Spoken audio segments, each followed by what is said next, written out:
Next, we have liftoff.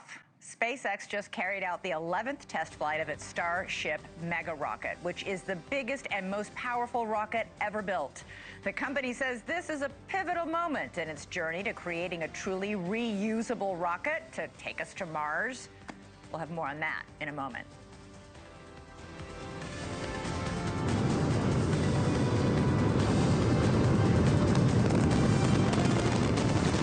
Vehicles pitching downrange.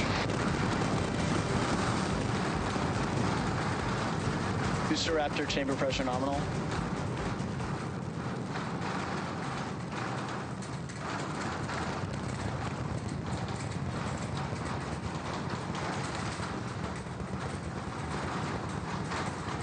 Booster and ship nominal power and telemetry. All right, we are about 45 seconds into flight. We're still getting the rattle here at Star Factory. We are seeing 33 out of 33 Raptor engines lit on super heavy as it arcs across the Gulf. Coming up next on Max Q.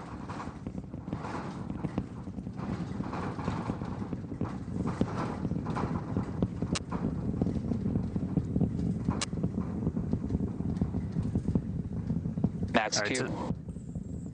So at this point, we've passed through that period of maximum aerodynamic pressure. The next thing we're looking forward to.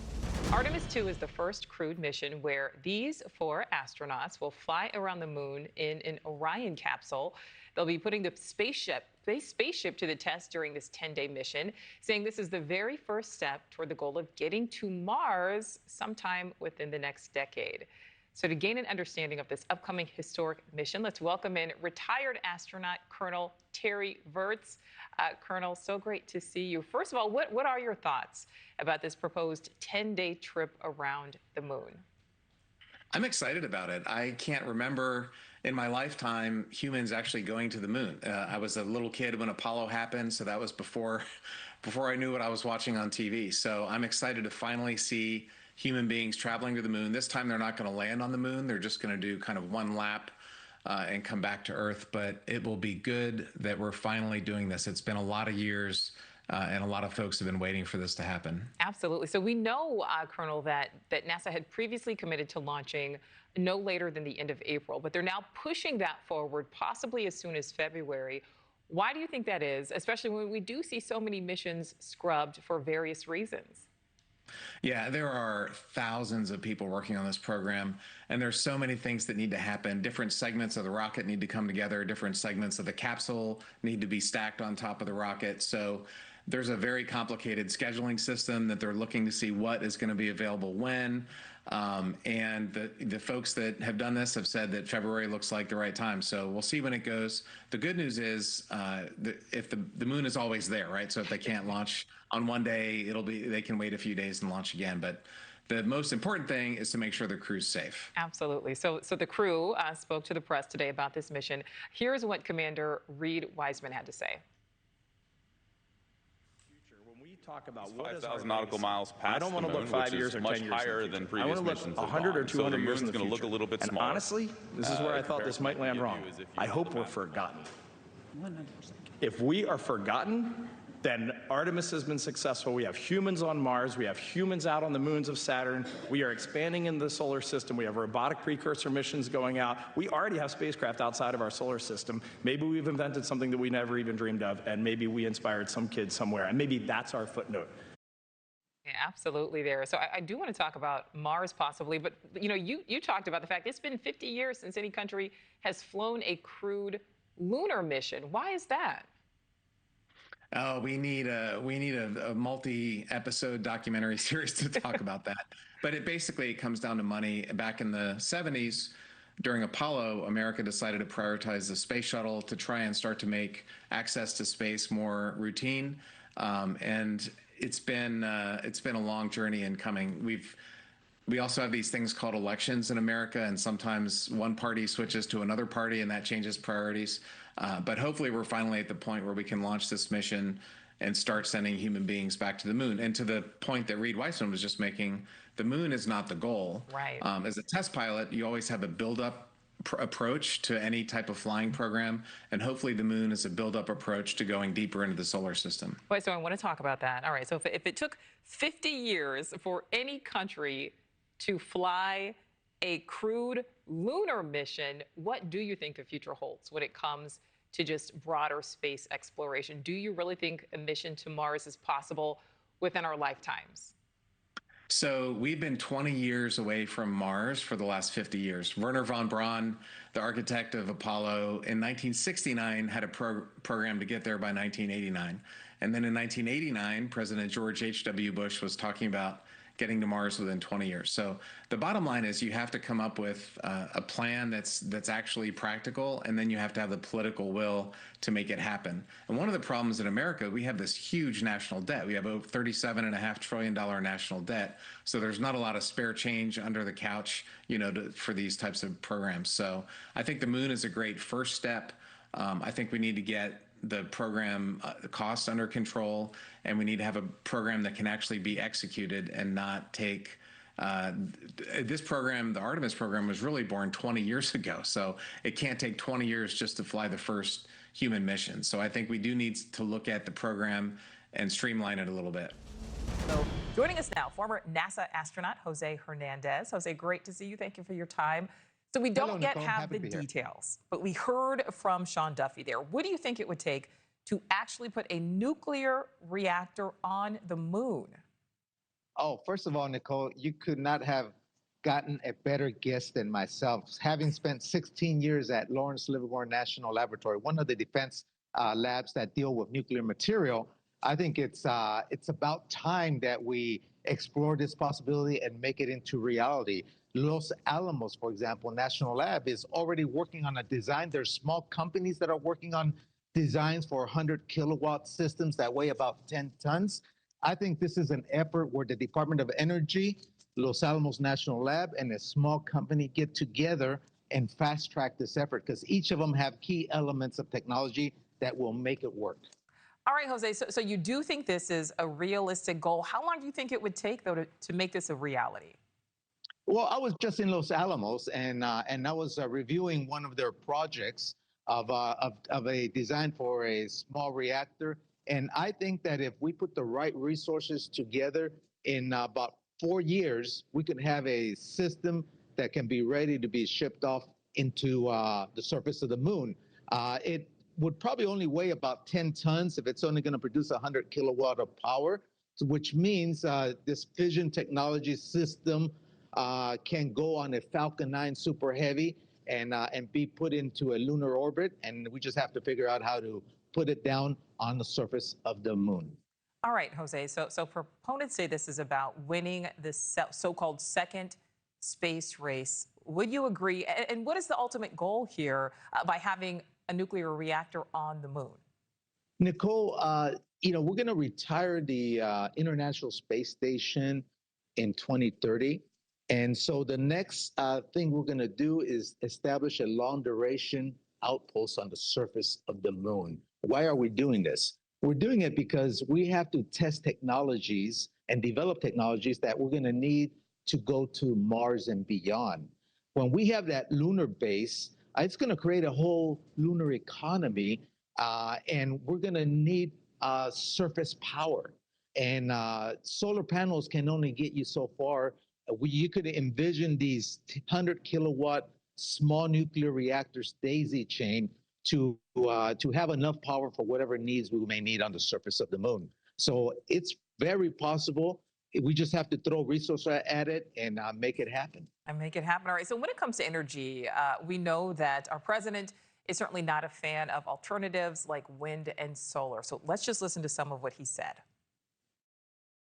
Wind is the most expensive form of energy, and it destroys the beauty of your fields and your plains and your waterways. And they say that the blades, which are carbon fiber, you can't bury. Oh, okay, you can't bury. What are you going to do? Dump them in the ocean someplace? But I've restricted windmills in the United States because they also kill all your birds. It's a very expensive energy. It's a very ugly energy, and we won't allow it in the United States. All right, Jose. So how much of this do you think his dislike of some of these other energy options could be playing into this goal for the moon, or do you think it's just two separate things in your opinion? I think it's two separate things, Nicole. I think each type of energy has its uses in different environments, and the president, of course, has his right to dislike wind energy altogether. But I think every type of energy, including renewable energy, has its purpose and its applications in different environments. The moon, I think the only two you can consider is solar and power from a small nuclear reactor.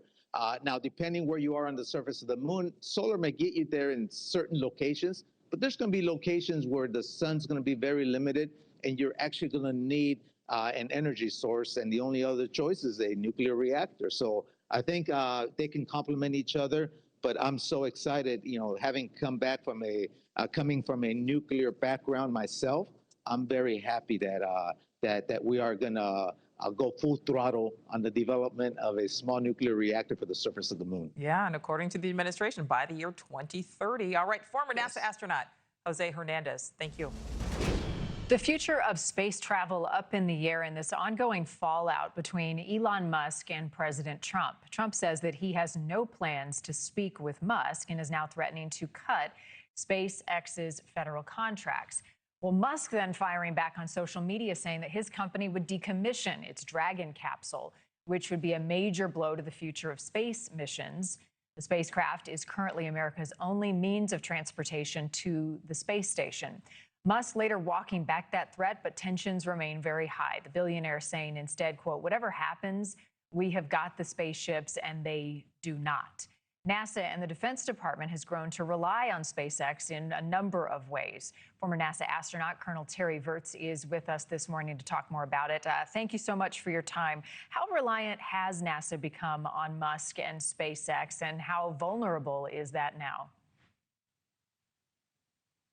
Well, they've become completely reliant on SpaceX. They launch crew astronauts and also cargo to the space station, and also other space probes and telescopes. So the Falcon 9 has basically become the rocket that the entire, almost the entire world, but certainly the entire U.S. government. It's not only NASA, also the Defense Department and the intelligence community are very dependent on SpaceX. So if somehow this were to dissolve, and that seems like that is an option, what are the alternatives, other contingencies that NASA would have in place?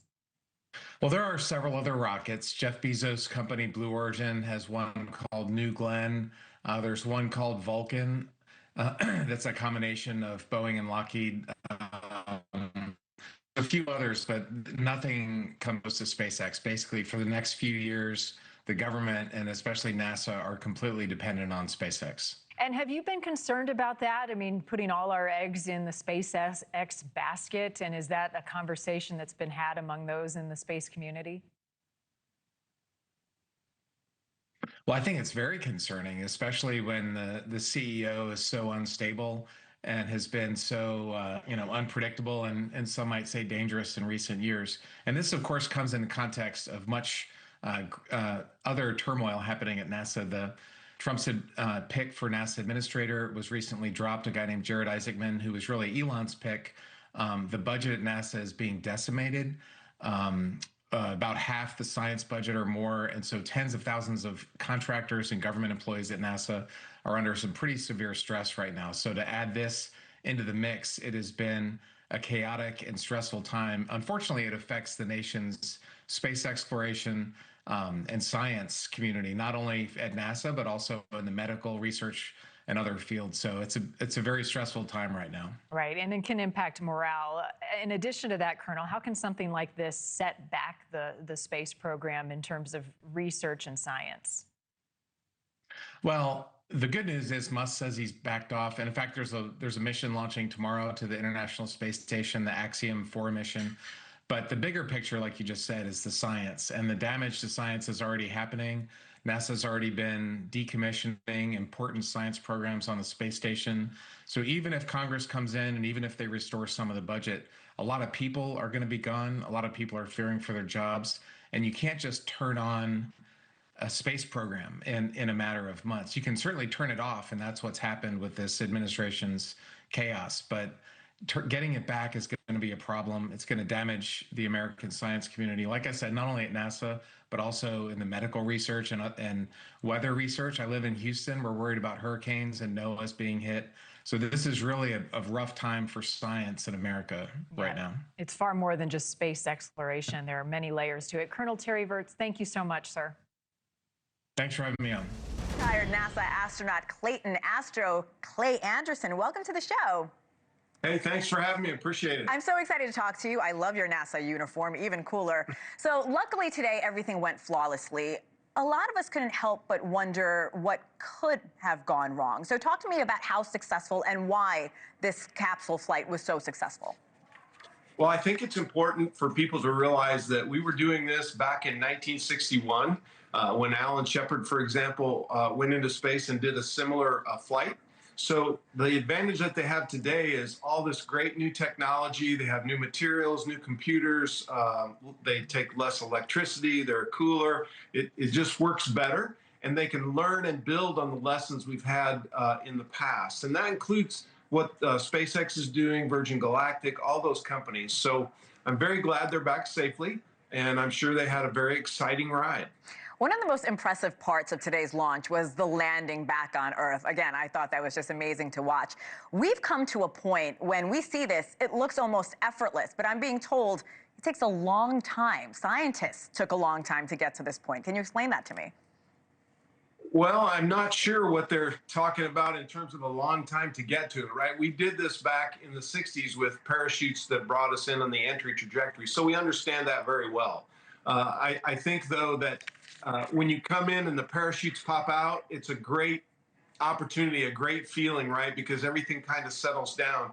Anytime a capsule's coming in through the atmosphere, it's a little rough. It can be a little gamey.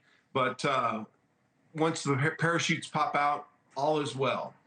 This is the first time, and you just mentioned this, there's been an all-female crew since 1963. What took so long to do this again? Oh, good question. I know that I flew with several females on the space shuttle and the International Space Station program, which was awesome. I'm not sure why NASA's never put together an all-female crew, but they're getting closer. I think for this group, they were very much celebrities, right? This was a celebrity cruise with some very impressive females, and the fact that they're the first, congratulations to them, and I hope we see a lot more.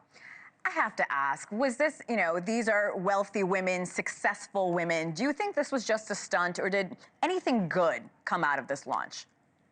Well, I think there's always something good that comes out of it, right? 6 people got to go see our planet and participate in weightlessness for a while. And I'm a true believer that if all humans could spend a week in space and then 2 months in a third world country, I think we'd all have better perspectives about how to deal with one another. So there's always something good to come out of it. I looked at the application and I simply can't afford the $150,000 down payment. So I'd love to go back up with a group like that, and maybe someday I'll get a chance.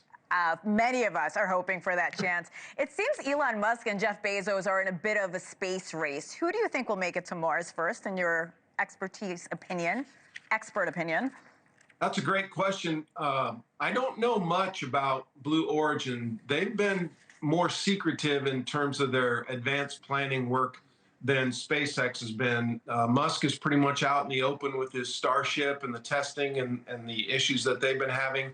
I just think it's good that there's competition. I think it's good that Blue Origin and SpaceX are both trying to get us to the moon and onto Mars, because that's important. I want the United States to be the preeminent spacefaring nation in the world, always, without a doubt. So what they're doing is helping us do that. All right. Thank you so much for coming on the show, Clayton Astro Anderson. We appreciate it. Thanks so much for having me. Of course, anytime. Thanks so much for watching. Go to joinnn.com to find NewsNation on your television provider. And don't forget to click the red subscribe button below to get more of NewsNation's fact-driven, unbiased coverage.